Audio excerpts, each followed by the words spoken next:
Okay, Puja.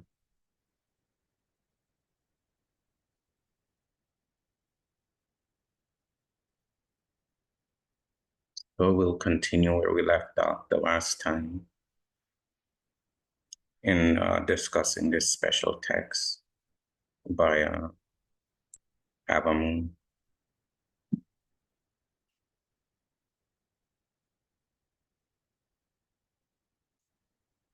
So we'll pick up here.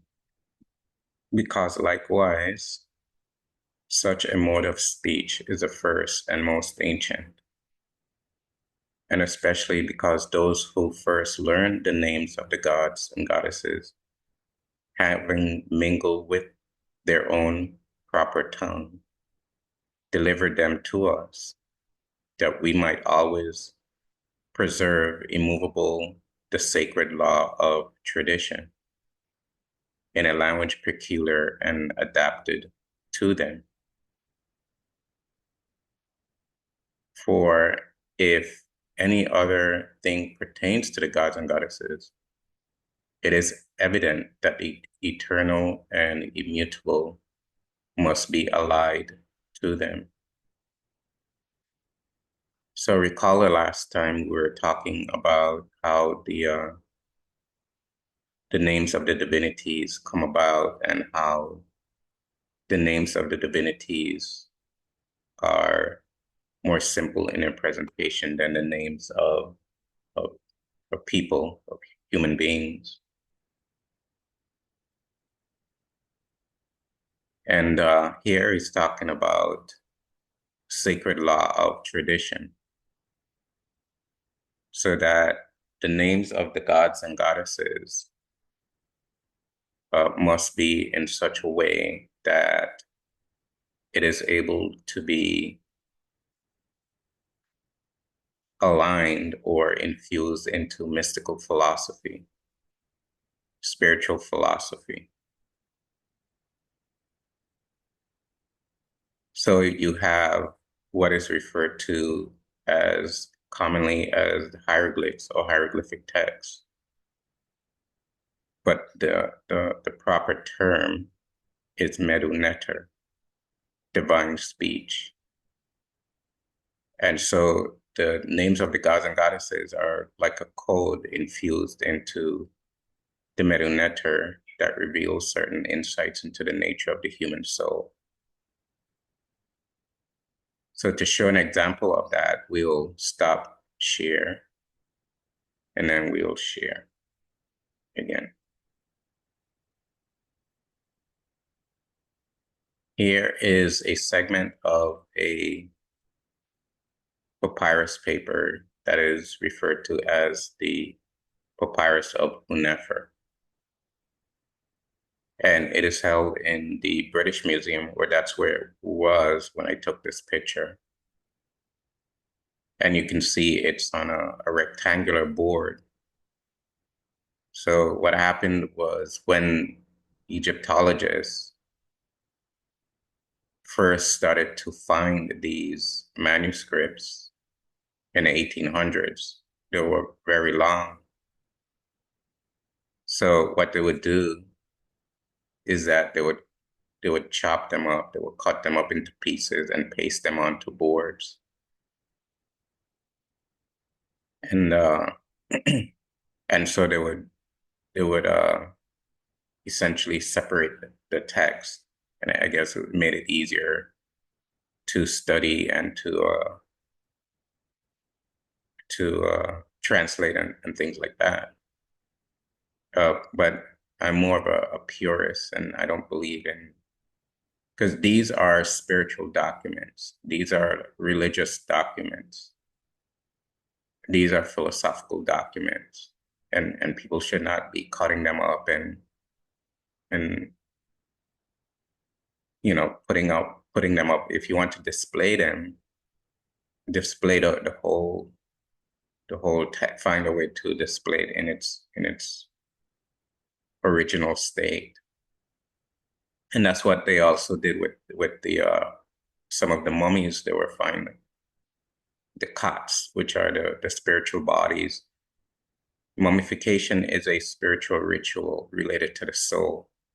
It has more to do with the soul than it has to do with the physical body. And early on, people in Europe were taking them and grinding them up and eating them. That's part of what happened. A whole kind of hysteria was going on, uh, and all kinds of uh,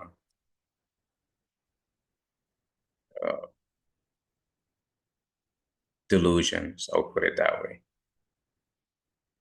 And delusions are still going on. But we don't have time to talk about that. But you can imagine what some of them are. So that's why it appears this way, and it's mounted on a wall in the museum. But originally was not designed for this. It wasn't designed to be mounted on a wall and displayed for people to come and take a look at. These are spiritual documents that are reserved for specific people, and the writings are performed by priests and priestesses, people who have been trained in how to construct these documents, the philosophy behind them, and what text to use. And each of the texts are made for a specific person. So before a person passes on, they would or throughout even their early life. Because what happens is that the owner of the document would use it for his or her spiritual practice while they were alive. They'll learn the philosophy of the text that they chose. Is that there are over like 100 chapters. So a person could choose whatever chapters they want, or they can ask a priest or priestess what chapters they should study, and it would be prescribed for them and then created for them. And they would perform the rituals and the discipline, if there are disciplines, any meditation techniques or anything like that on the papyrus that they own. And then at the time of death, they would bury the papyrus paper with them. And so when Egyptologists started finding them, they came up with the assumption that these were made for dead people to guide them in the afterlife. That's kind of like an infantile perspective. These are actually metaphysical and spiritual philosophical documents that a person used while they were alive. And when a person dies, their objects are buried with them. And in some of the earliest burials in Africa, it was a tradition for people to be buried with their belongings that they had, or their favorite belongings that they had in life. So you find in early grave burials of people buried with their pots, their clay pots, any knives or any implements or any belongings that they had while they were alive. So that tradition continued in ancient Egypt, and what is referred to as ancient Egypt is really the original name is Kemet. So in Kemet, they maintain that African tradition of people being buried with their belongings. But in Kemet, it became expanded. Like, for example, the findings from the remains of Tutankhamun, Tutankhamun, with his chest and his chairs and his bed and his cane and statues that he had of himself, et cetera, et cetera. And there were also lots of carvings of gods and goddesses, so forth, that he used in his life that was buried with him. There's an African tradition that originated in remote antiquity when people were being buried in graves in the ground, and they would be placed in a fetal position. In Kemet, the posture of the dead person changed because they started the process of mummification.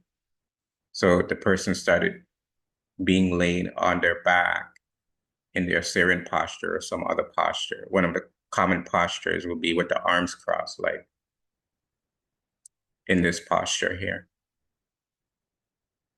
And that's how Tutankhamun was buried. So these are not guidebooks for the dead per se. These are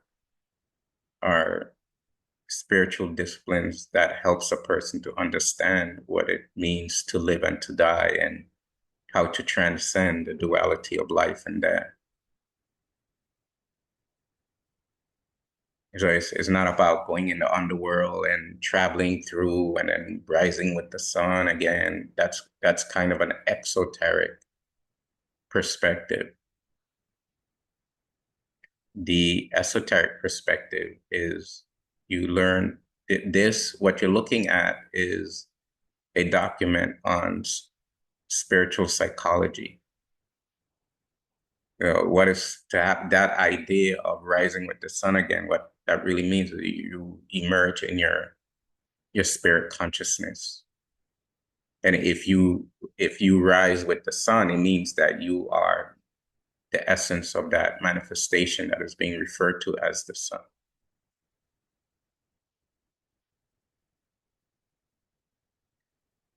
So the kind of idea. So now back to Ab Amun, and how do we know that this document is made for a person named Hunefer? That his name is up here. And Asar Susesh Hunefer Shebs. So he's being referred to as Asar. Asar is his initiatory name. He's the royal scribe. His name is Hunefer Shebs, the noble, the divine noble Hunefer.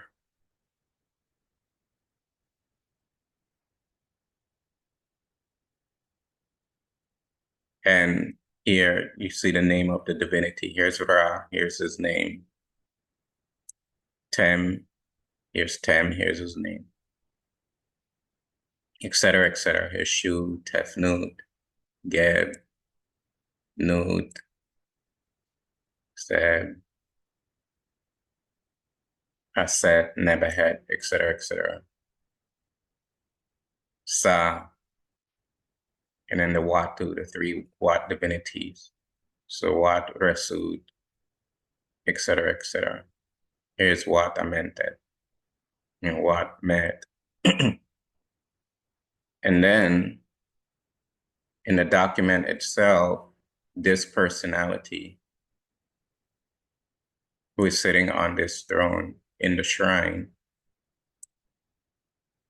his name is here, Asar Kenti Amentet Neter A Meja. So Asar, the foremost divinity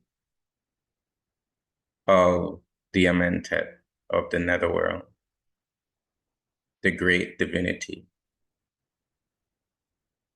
who is the manifestation, who is the essence of soul.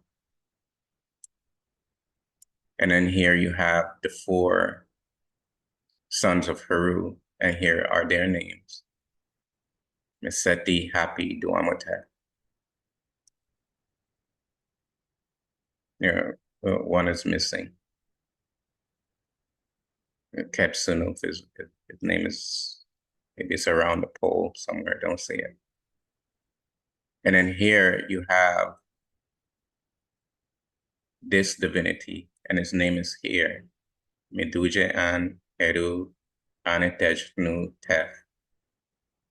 So he is Heru, who is the vindicator of the Father, and that relates back to the Assyrian resurrection myth. So the Assyrian resurrection myth is the basis of all the spiritual texts. We don't have time to go into it in detail. So from here to here is relating to this divinity in relation to this personality, Hunefer. And then here you have Jehuti Neb Netera, Meduja and Jehuti Neb Netera. So words pertaining to Jehuti, the Lord Jehuti, the great divinity. And the text pertaining to him starts here and ends here.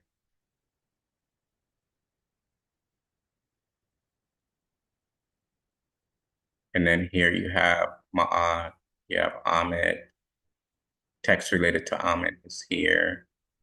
You have Anpu at the scale. And here is Anpu bringing Hunefer into this process. And this is commonly referred to as the judgment scene. It's related to the unconscious mind and the destiny of the soul. So, and I'm not going to go into that part. The point I'm making is that without names of divinities and written in a certain specific manner, how would you be able to have this whole philosophy? And how would you be able to have this mystical tradition? Because briefly, this is the balance scale of mind. And his heart, Hunefer's heart, is on one end of the scale, which is here, a heart-shaped vase. And this symbolizes the unconscious mind of this personality. And the other side, you have the feather of mind, which is the conscience. So his conscience, the contents of the unconscious mind, is being weighed against truth. And Jehuti is recording the outcome of the weighing that is being performed by Anpu. So whatever the outcome is, Jehuti is going to write that down, because Jehuti's hands are Shai and Renenet, fortune and destiny. So he's going to record the fortune and the destiny of this soul, depending upon the outcome of the balance. There are three possible outcomes. The heart could be heavier than the feather of Ma'at. In that case, the personality has lived a life of unrighteousness, untruth, or they have lived a normal life, not being a bad person, but they have not realized their true divine nature. And so they have guilt and remorse of mistakes made in life, etc. So they're carrying a lot of weight in the mind based upon misunderstanding of the true nature of self. And in that case, that personality would reincarnate. They would do what the scripture refers to as Uhem Ankh, have life again. So Jehuti would record that, and that destiny will be fulfilled by the personality. They'll come back again, which is the plight of every human being that doesn't achieve a full cleansing of the unconscious mind. And that's what all this text is about, and how to perform that feat. The second outcome could be that his heart is balanced with the feather of Ma'at. In that case, he would have an occupation in the dua, in the astral plane. He would transcend the physical plane of existence, but he would remain in duality in the dua, in the astral plane. And there he would continue his spiritual journey through rituals and practices that are done in the astral body, just called the ka. Or his heart can be, and so again, Jehuti would write that down, and that would be the outcome. Or his heart can be lighter than the feather of Ma'at. And in that case, he would pass through, he would meet Heru, and Heru would direct him to meet Asar. And Asar and the goddesses, Set and Nebuchadnezzar. He would become one with Asar. The point is that all of these aspects, and here, if the heart is heavier than Ma'at, meaning weighed down with guilt, remorse, unrighteousness, untruth, the personality would meet with this divinity, which is referred to as Amen. Was 1/3 hippopotamus, 1/3 lioness, 1/3 crocodile. And this relates to the hellish, nightmarish conditions, the sufferings that a human being experiences. The point is that all of these divinities, all of these elements are actually aspects of your own psyche. They're aspects of yourself. And so it's your own inner workings of these inner principles that determines your fortune and destiny. In other words, the outcome, your Ari, which is commonly referred to as karma. I showed in the Abdua text where the term Ariyu is written thousands of years before it emerged. This principle of karmic basis emerged in the other traditions. So that's the process. So if you don't have divinities, you don't have names of divinities, how would you be able to explain this process that is inherent within every human being that occurs not only at the time of death, is actually occurring on a moment-by-moment basis? And if a human being doesn't understand this process, they will not be able to overcome it. They would be caught in the cycle of birth and death. So this is what Ab Amun is talking about. If you don't have images of gods and goddesses, if you don't have symbols, if you don't have sacred names of divinities, how would you be able to have a deep, profound, mystical tradition related to the nature of the soul of yourself? In other words, the nature of the soul of humanity. It will not be possible. And you have to have names, and you have to have a language that is in synchronicity with the spiritual process. So you have to have what is referred to as Medtu nectar, divine speech. And so we'll pick up again next week, and we'll talk more about these issues. So do again for beautiful devotional. Until we meet again, Peta.